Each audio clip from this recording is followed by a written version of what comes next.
মধ্যপ্রাচ্যে আবারও উত্তেজনা বাড়ছে। যুক্তরাষ্ট্রের সামরিক বাহিনী ইরানের বিরুদ্ধে নতুন করে কঠোর অবস্থান নেওয়ার ইঙ্গিত দিয়েছে।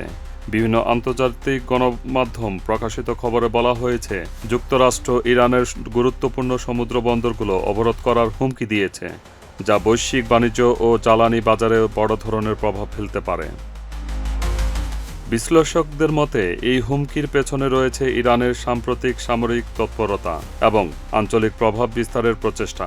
বিশেষ করে পারস্য উপসাগর ও হরমুজ প্রণালী ঘিরে উত্তেজনা দীর্ঘদিন ধরে চলে আসছে।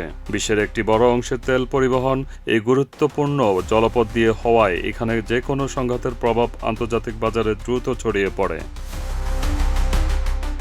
যুক্তরাষ্ট্রের পক্ষ থেকে জানানো হয়েছে, যদি ইরান আন্তর্জাতিক নৌ চলাচল বাধা সৃষ্টি করে বা নিরাপত্তা ঝুঁকি তৈরি করে, তাহলে তাদের বন্দরগুলো লক্ষ্য করে কঠোর ব্যবস্থা নেওয়া হতে পারে। এতে করে ইরানের আমদানি রপ্তানি কার্যক্রম মারাত্মক ব্যাহত হতে পারে, যা দেশটির অর্থনীতিতে বড় ধাক্কা দেবে। অন্যদিকে ইরানও পাল্টা প্রতিক্রিয়ার ইঙ্গিত দিয়েছে। দেশটির সামরিক কর্মকর্তা জানিয়েছেন, তাদের স্বার্থ রক্ষায় প্রয়োজনীয় সব ধরনের পদক্ষেপ নেওয়া হবে।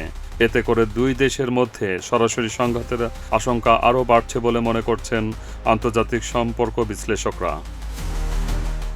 এই পরিস্থিতিতে সবচেয়ে বেশি উদ্বেগের বিষয় হল বৈশ্বিক জ্বালানি বাজার। যদি হরমুজ প্রণালীতে কোনো ধরনের অবরোধ বা সংকট সৃষ্টি হয়, তাহলে তেলের দাম হঠাৎ করে বেড়ে যেতে পারে, যা বিশ্ব অর্থনীতিতে নেতিবাচক প্রভাব ফেলবে। সব মিলিয়ে যুক্তরাষ্ট্র ও ইরানের এই নতুন উত্তেজনা দুই দেশের মধ্যে সীমাবদ্ধ নয়, বরং এটি পুরো বিশ্বের জন্য একটি বড় ধরনের উদ্বেগের কারণ হয়ে দাঁড়িয়েছে। পরিস্থিতি কোন দিকে গড়ায়, এখন সেদিকেই নজর রাখছে আন্তর্জাতিক মহল। আনিসুর রহমান, প্রজন্ম 24।